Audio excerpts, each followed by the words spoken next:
Imagine there's no heaven. It's easy if you try. Welcome to another edition of All Nations with United Hands, the show that promotes racial harmony and religious tolerance and discuss issues of importance to our community. Today we have with us Dr. Nathan Rabb. Many of you have heard of him. He's in holistic medicine, or do they call it holistic medicine? Alternative medicine. Whatever it is, it gets you well. And so we'll be right back with this very important guest right after this commercial. I'm your host, Fred Shaw, Jr.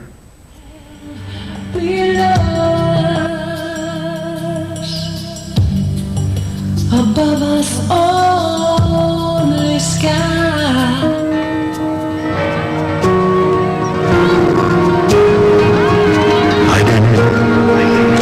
Give to you supreme.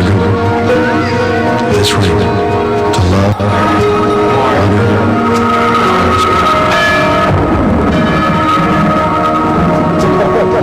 so we pray.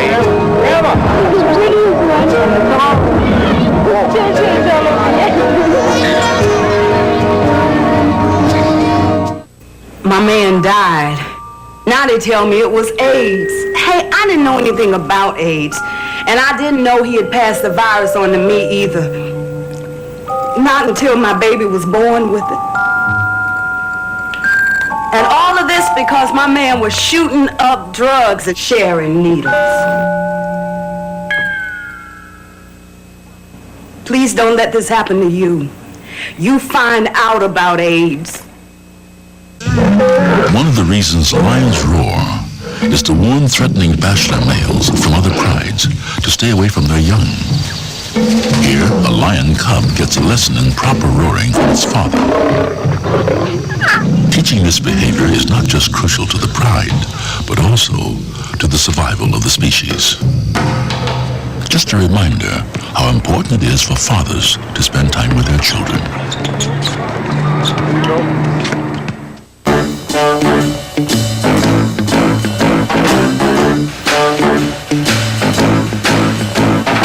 When you mentor a child, you don't have to be perfect. You just have to be yourself. Do good. Mentor a child. Call 1-877-BE-A-MENTOR.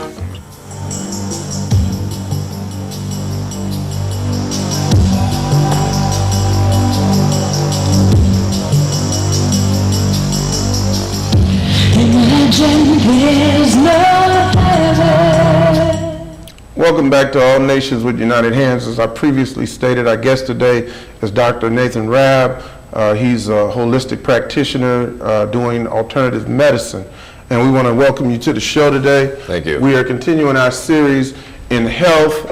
As the president of the NAACP, we are moving with a national agenda on health. So I decided to get some of the experts in our community who are giving us some alternatives to be able to get healthy, to clean our bodies, so that we're not strapped down by the medicines and receiving all of the side effects of these drugs that the medical doctors will give us.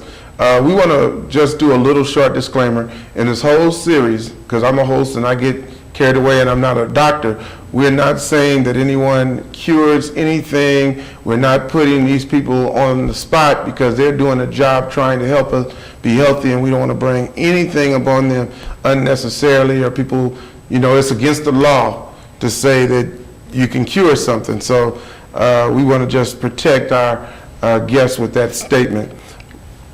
Start us off, Dr. Rabb, with give us some of your background. Well, from the beginning in the workforce, I was in aviation, and I spent about 25 years working for a couple different airlines, and then I was in management at McDonnell Douglas. During this time, I started studying holistic medicine in 1979, and then I started to, and I don't really like to call it practicing, I started administering natural medicine in the early 80s. Then I received my naturopathic degree in 1986, and I left the workforce in 1990 and went full-time into holistic medicine. Then I pursued and got my PhD in nutrition Prior to that, I got the Doctor of Divinity in Holistic Theology. And all of this, plus iridology, advanced certificates, just to make sure that I was fully equipped to do the job that, to fulfill the purpose that God had created me for as I see it. There are many people that take a few classes and get involved with other people's health. That was not the way I saw it. You have to really hone your craft. It's not that you have to be perfect before you get going, but you really need to know what you're doing because you're dealing with people's lives. So that is how it started for me, and I'm often asked, how did you get into this? Well, I'd say God did it. This was the purpose I was created for, even though it took me a while to get to it. But I had some issues myself. I met Dr. Goss and had some enlightenment, learned about how you could look into a person's eye and see all this, and I've always been one who wanted to know more. So that is what started me, and I've been going ever since. As a young person, or even as a child, did you have some idea that you would be involved in helping or healing people? You're an ordained minister, so that is a help flow in itself. Then you're a holistic alternative medicine person helping, or specialist helping people. That's a help flow in itself. Were there early signs that you wanted to help people or be involved, or this just came on you all of a sudden? No, I can recall early on in my life, if someone didn't have something and I did, I would even be willing to give them mine because I felt like I could do without. So that was something there. And then as I went through my younger adult life, you kind of get wild, and I was in the military. But I was always careful that I didn't injure anybody. I might have done some things that hurt me, but I wouldn't hurt you. Mm-hmm. And it even bothered me if someone didn't trust me because I knew I would not harm them. So there were things there that led up to this. And then I think it was in my later 20s, early 30s, somewhere in there, when I got this package in the mail and it said, "You are a beyonder." And I, what's a beyonder? And it talked about a person who could have visions, and said I should have been a humanitarian. If you're not in the humanities area, you're in the wrong area. You're not in the area you should be. And so maybe some of this helped. And then you start revisiting these things and say, well, maybe I'm not supposed to be an aircraft mechanic. And then it started becoming uncomfortable to be doing those things. Now I don't know what an airplane mechanic makes, but I imagine that that's pretty good money. Well, when I left McDonnell Douglas, and I was in first line management then, my salary was $50,000 a year, and this was in 1990. Whoa. So it was, you could live off of it. Yeah, quite well. In 1990, you could live quite well off of it. So then you met Dr. Goss, you started getting interested into the holistic field, and you found that you had a passion for it? Or? Absolutely. It was one of the most fascinating things, and I was always intrigued by new things that went beyond the obvious. And when he read my eyes in that first session, and we were in a class setting, and he read my eyes and told me some things that I knew I was having some issues with, but he had never seen me before. Mm-hmm. And that's what I said, this has to be real, because this man doesn't know anything about me, but yet he's telling me some things. And so then I enrolled in a class, and that was the beginning. Wow. And so now we always see doctors looking into the eyes of people. Iridologists look into the eyes of people differently than they do. What are they looking for versus what an iridologist looks for in the eyes? Well, you can look at say the sphincter of the eye. This is what we call the pupil. Mm-hmm. Around the pupil, there's a neurocenic ring. We call it the pupillary margin. That's a sphincter muscle, and even when in law enforcement, when you suspected somebody doing drugs, you would shine the light, and the pupil would dilate instead of closing down. That told you that there was something in their system that anesthetized them. Well, see, when when I look into an eye, I'm looking mainly at the iris, the colored part, but the whole eye, anterior and posterior, tells you things about the health. A lot of doctors look and they're looking into the eye to see if you can stand an operation, and see how resilient you might be. And this, you can see this through the functioning of that neuroasthenic ring or that pupillary margin.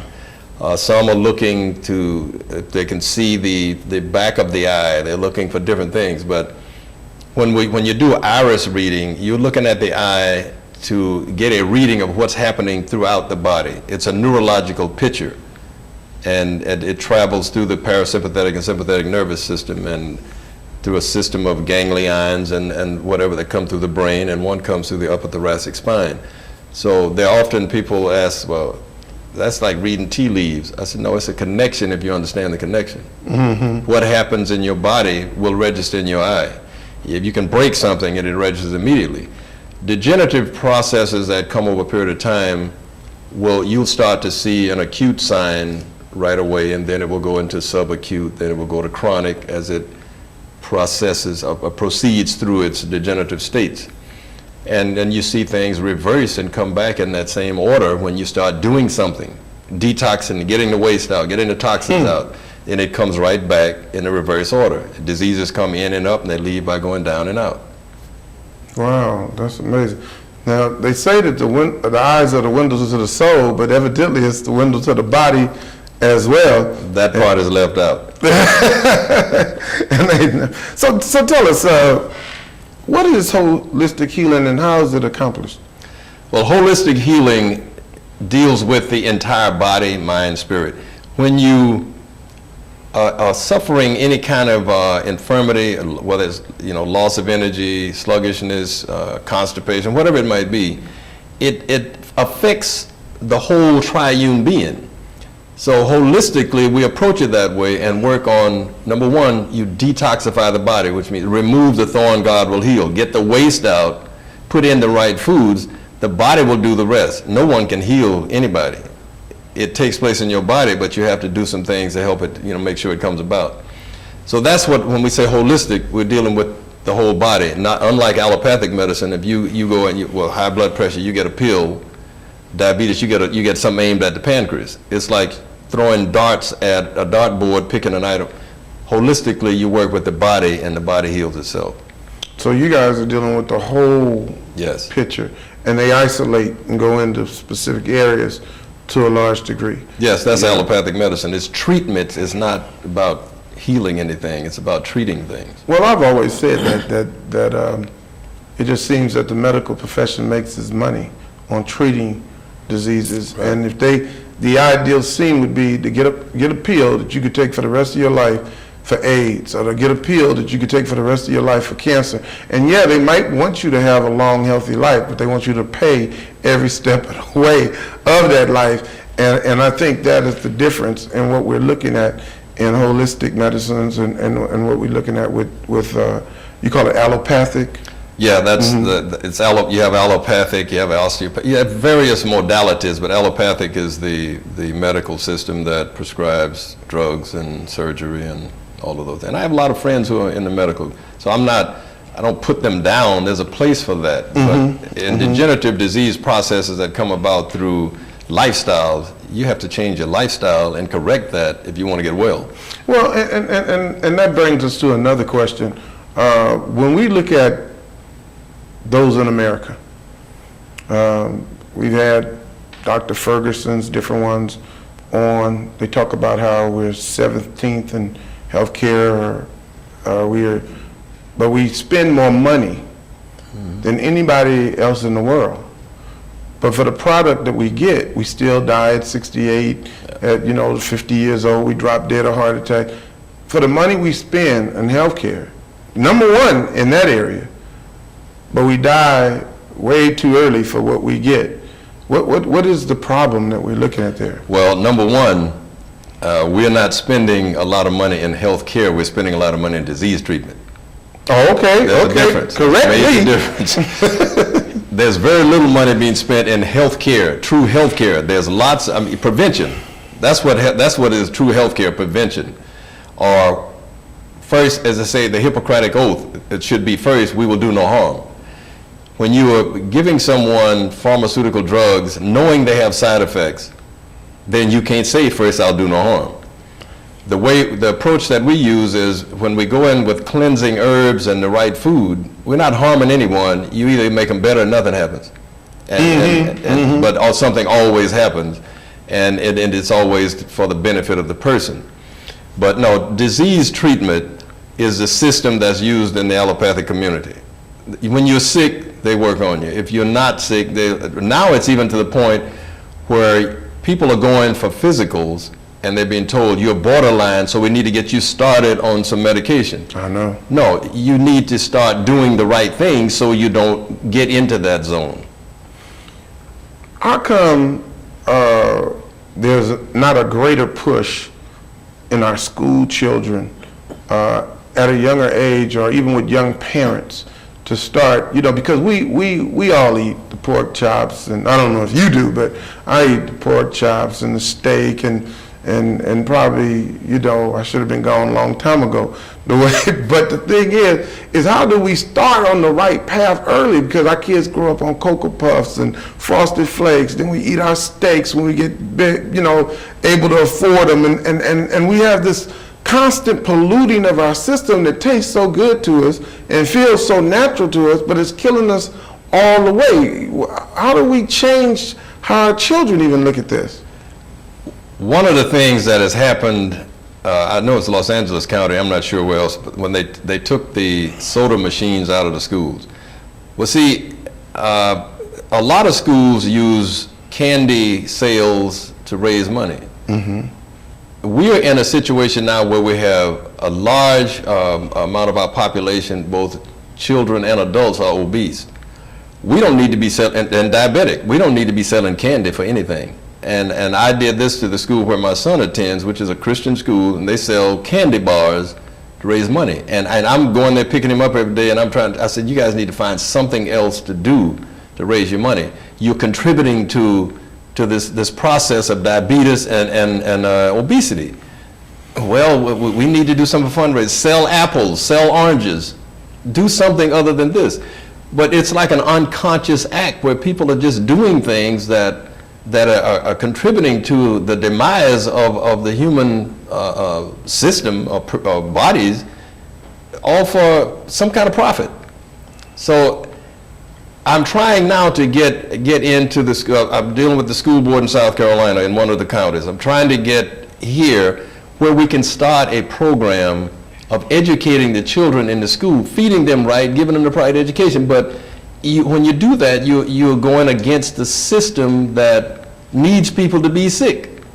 And they have the ear, more so than people in my particular area. But that's what has to happen. This education has to start. The parents, before they conceive, they need to be healthy. Then the child comes here healthy. And then they'll be raised in a healthy environment. Then they go to the school and they're getting the proper nutrition and the proper training. That's not happening now. In very, very few areas is that happening. So, first of all, how long has holistic healing been used as a method of rebuilding health in the body? I mean, is this something that's in the last 50 years? Is it something that goes back in ancient times? How long has it been? Holistic healing or natural healing is the first thing that man did. I mean, that's the beginning. You see, here's how things have completely been reversed or turned upside down. We now call natural healing, which was here in the beginning, an alternative, and we call orthodox medicine drugs, which has been here a couple hundred years. You notice how you take the attention away from what was here in the beginning, and you put it on the other as if this is the savior. Modern medicine is going to save everybody, but now we're finding out that modern medicine is killing folks because people who are sick and they got there through eating bad and not taking proper care of themselves, you're trying to treat them the same way you would a person that you just picked up off the freeway in an accident. We have the greatest emergency medical system in the country, but we fail miserably when it comes to degenerative diseases because you're using the same methods. and it don't work. You got to adapt to what the situation is. Right. If a body has developed disease processes over a period of time from eating, not getting enough raw foods into it, not enough enzymes, not drinking enough water, well, you can't cut. Where are you going to start? Where are you going to stop cutting? You can't repair a flesh and blood situation with steel and poison. And this is what's being done. Now, we talked about the differences. Are there any similarities between allopathic treatments and what is done in holistic treatment? I think the general idea started out as being similar because the idea is with drugs, you put them in to suppress or do something to try to allow the body to be able to heal itself. The problem with that is most of these people do not get any advice about diet. So if you are eating bad and you go in and you get this medication and you continue to eat the same way, nothing is going to change really. And you can so-called say, I'm controlling my blood pressure with medication, but your kidneys are being damaged, your liver is being damaged, so are you controlling it? Long term, you're going to end up on dialysis or dead. Now, let's say a person has kidney problems or liver problems, whatever. Could a person come to you and get a specific program that could possibly reverse those conditions, or in most cases when it gets too late, it's just too late? Well, you know, too late is when the body is not functioning again, because we have people that come that have been diagnosed. We don't diagnose people. Reading the eyes, you do an analysis. Right. I mean, you can see everything that's going on in the body, but we can't use medical terms, and I don't have a desire to. I've had people come that have been diagnosed with hepatitis C. We put them on a general cleansing program because, number one of the disclaimers I always make is I don't treat diseases. I'm no respecter of diseases. I work with people to restore their health. So we have a cleansing program that includes a liver flush and a kidney bladder flush that has helped to turn many people around that had hepatitis C. They go back 2 or 3 months later, there's no sign of it. Gallstones, that's when people are going and getting gallbladders taken out. You can flush that right out of your body. Kidney dysfunction, where the kidney function is down to 20% or whatever. The first thing I ask a person, even if they're on dialysis, I say, are you still urinating? If they are, then there's a chance they can rebuild this, because I helped one man that had been on dialysis for a year get completely off, but he was willing to follow instructions, which is a key ingredient in all of this. Following instructions. Now, let's talk about that, because I know so many people will say, okay, I don't like what the doctors say.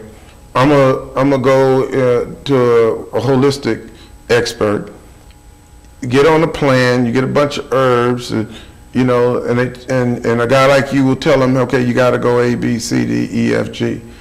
What happens between D and G? They start off with A. They might get to B, they get to C, and by the time they get to D, they feeling better or looking better, and now the old ice cream start looking good because they haven't had it for a while, and the 20-ounce Pepsis and all of that start coming back into play. What happens there? What?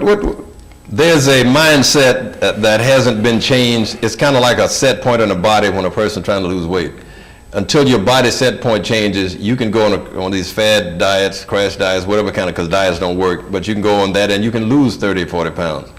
But you haven't learned to eat differently. So as soon as you go back to eating your normal way, which is abnormal in the beginning, then you will gain that weight back and more. It's like you're on an elevator and it never stops at the floor it started. It goes beyond that. That's because your body set point hadn't changed. Well, here we have mindsets. It calls for behavior modification. You have to have a renewing of your mind.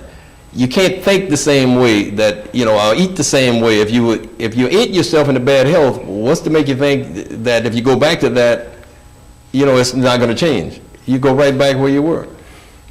What do we eat in this day and time? Everything is laced with sugar. Everything seems to have starch, which turns to sugar.